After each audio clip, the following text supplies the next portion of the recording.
ఇలా మాటి మాటికి ఈ కార్ రేసింగ్ అవినీతి అవినీతి.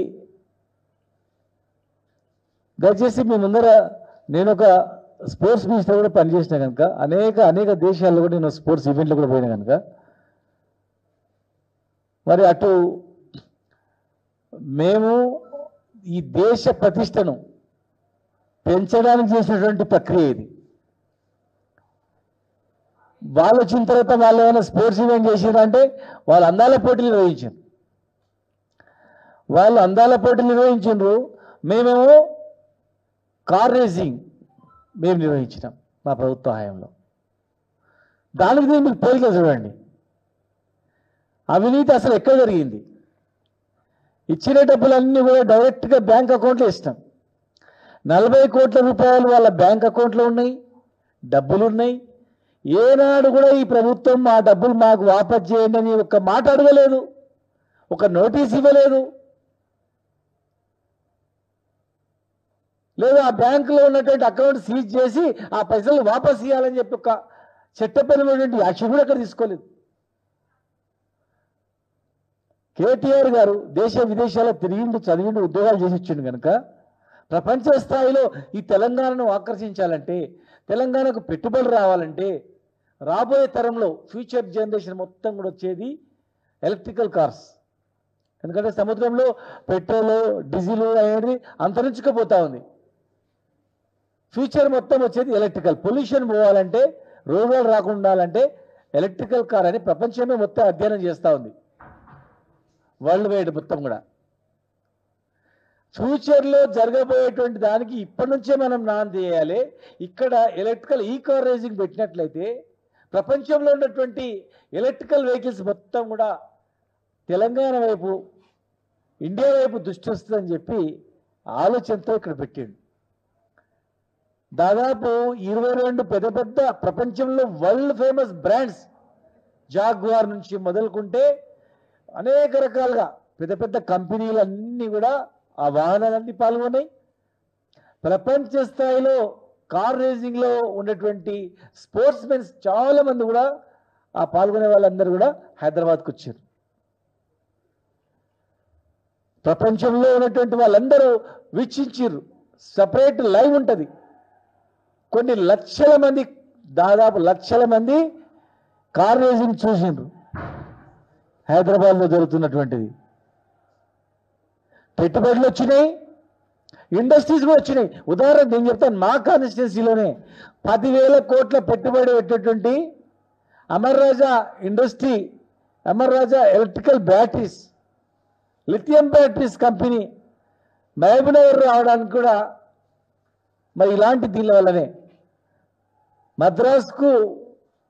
మద్రాసు ప్రభుత్వము మేము 10,000 కోట్ల పెట్టుబడి పెడతాము, భూమి ఇస్తామంటే కూడా వద్దు, ఇక్కడ పరిశ్రమల పట్ల ప్రత్యేక శ్రద్ధ ఉంది ఈ ప్రభుత్వంలో అని చెప్పి, plus electrical event car racing కూడా పెట్టిందని చెప్పి అది కూడా కారణంతో ఇవాళ ఒక కంపెనీ 10,000 కోట్లతో వచ్చింది. అట్లా 5-6 కంపెనీలు వచ్చినాయి. ఎలక్ట్రికల్ సంబంధించినటువంటి బ్యాటరీస్ తయారు చేసినటువంటి కంపెనీలు వచ్చినాయి. 700 కోట్ల రూపాయల బెనిఫిట్, 700 కోట్ల రూపాయల అమౌంట్ డైరెక్ట్గా లాభం వచ్చింది. రకరకాలుగా హోటల్లో కావచ్చు, తర్వాత ఇంకా అనేక రకాలుగా రావడానికి వాహనాల ఛార్జీలు కావచ్చు, జిఎస్టీ, రకరకాలుగా అన్ని రకాలుగా ఇంతమంది వచ్చినందుకు అడ్వర్టైజ్మెంట్స్ రకరకాల దాంతో తెలంగాణకు మనం చెప్పింది కాదు, ఇది ఇండియాలో ఒక సంస్థ చెప్పినటువంటిది. మీరు పెట్టినొచ్చు 40 కోట్ల పెట్టుబడి, కానీ దానికి 100,000 రేట్లు మీకు లాభం వచ్చేసింది అని. 700 కోట్ల రూపాయల డబ్బులతో పాటుగా కంపెనీలు వచ్చినాయి, 4-5 కంపెనీలు ఇక్కడ వచ్చినాయి. ఎంతోమంది ఇక్కడ వచ్చి సిటీ మొత్తం పండుగ వాతావరణంలాగా ఉంది. ఇండియా ఎక్కడ జరుగుతుందంటే ఒక దేశ రాష్ట్రానికి కాదు పేరు వచ్చింది, భారతదేశానికి పేరు వచ్చింది. భారతదేశానికి పేరు వచ్చి భారతదేశంలో ప్రపంచ పటంలో ఈ ఈవెంట్ మీద క్రేజీ వాళ్ళందరూ ఎక్కడైతుందంటే హైదరాబాద్ ఇండియాలో అవుతుందా, హైదరాబాద్ అవుతుందని చెప్పి చర్చించుకున్నారు. అంటే కేటీఆర్ గారు చేసింది కంపెనీలు రావడానికి ఆకర్షించడం తప్ప, తెలంగాణకు పెట్టుబడులు రావడానికి చేసిన ప్రయత్నం తప్ప, అంటే తెలంగాణకు పెట్టుబడులు వచ్చినందుకు కేసు పెడతారా? దాదాపు 20-30 పెద్ద పెద్ద వాళ్ళు ప్రపంచ స్థాయి కంపెనీలు తెలంగాణకు వచ్చి చూసినందుకు కేసు పెడతారా? వేలాది మంది వచ్చి హైదరాబాద్లో ఉండి ఈ ఈవెంట్ చూసి పోయినందుకు కేసు పెడతారా? తెలంగాణ ప్రతిష్టను పెంచినందుకు పెడతారా? దీనివల్ల ఏం నష్టమని చెప్పండి. 40 కోట్లు అంటున్నారు కదా. మీరు పేపర్ల టీవీలలో చూస్తున్నాం, వేములవాడ గల భోజనానికి 10,000 ప్లేటుకు 10,000 రూపాయలు వేసిరని చెప్పేసి అని, వేలు కోట్లు వృధా చేస్తున్నారని చెప్పని. ఒక ప్లేట్ భోజనానికి 10,000 రూపాయలు ఉంటుందా?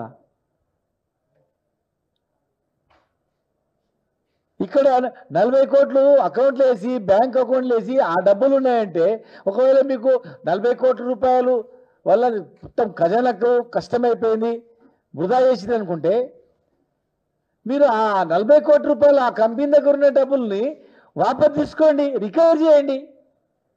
కంపెనీలో డబ్బులు ఉన్నాయి కదా బ్యాంక్ అకౌంట్లో, మీరు రికవరీ చేయకుండా అడుగుతూ కూడా వాడు పడేస్తాడు. మీ చర్యల వల్ల సెకండ్ ఈవెంట్, థర్డ్ ఈవెంట్ మీరు కంటిన్యూ చేయలేదు ఒక అకస్తున. తెలంగాణ ప్రతిష్టను పక్కన పెట్టింది మీరు. ఒక వ్యక్తిని బదనాం చేయాలని దృష్టి పెట్టుకొని 2 ఈవెంట్లలో మీరు నడిపించలేదు.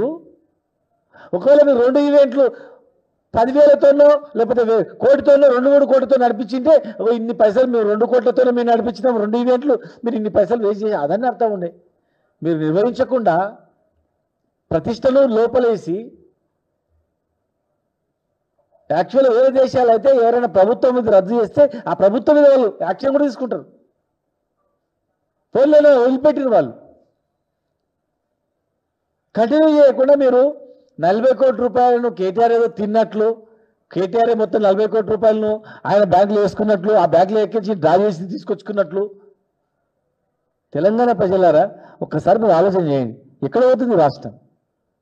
ఈ ప్రభుత్వము దృష్టి పెట్టాల్సింది రైతులపైన, ఈ ప్రభుత్వం దృష్టి పెట్టాల్సింది విద్యార్థులపైన, ఈ ప్రభుత్వం దృష్టి పెట్టాల్సింది బడుగు బలహీన వర్గాలపైన, ఈ ప్రభుత్వం దృష్టి పెట్టాల్సింది విద్యపైన, ఆరోగ్యం పైన. ఈరోజు హాస్పిటళ్లలో పనిచేసే సిబ్బందికి జీతాలు లేవని చెప్పి అడుకతింటున్నారు.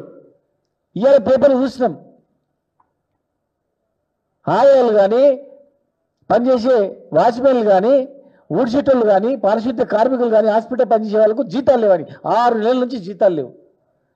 మరి 6 నెలలు జీతాలు లేకపోతే క్లీనింగ్ ఎట్లా చేస్తాడు? హాస్పిటల్ శుభ్రపరిత ఎట్లా చేస్తాడు? రోగాలు ఎక్కువ వస్తే హాస్పిటల్లో జాయిన్ అవుతారా? అసలు అపరిశుభ్రంగా ఉంటే హాస్పిటల్లో జాయిన్ అవుతాడా? మీరు దృష్టి పెట్టాల్సిన హాస్పిటల్ల పైన, స్కూళ్ళ పైన, రైతుల పైన, రైతు బంధు పైన, ఉద్యోగాల పైన. ఉద్యోగాలు వచ్చేటువంటి అవకాశం ఉన్నటువంటి ఈ రేసింగ్ వల్ల వచ్చే కంపెనీలు పెట్టుబడులు వచ్చే అవకాశం ఉన్నదాన్ని ఉపయోగించుకోకుండా దీని మీద కేసులు పెట్టి ఇంకెన్ని రోజులు మీరు డ్రామాలు ఆడతారు? ఇంకెన్ని రోజులు మీరు ప్రజలను తప్పుదో పట్టిస్తారు? మీరు అందాల పోటీలు నిర్వహించారు. మేము 22 కంపెనీలు దాదాపు ఒక 30,000 దేశాల నుంచి వచ్చారు.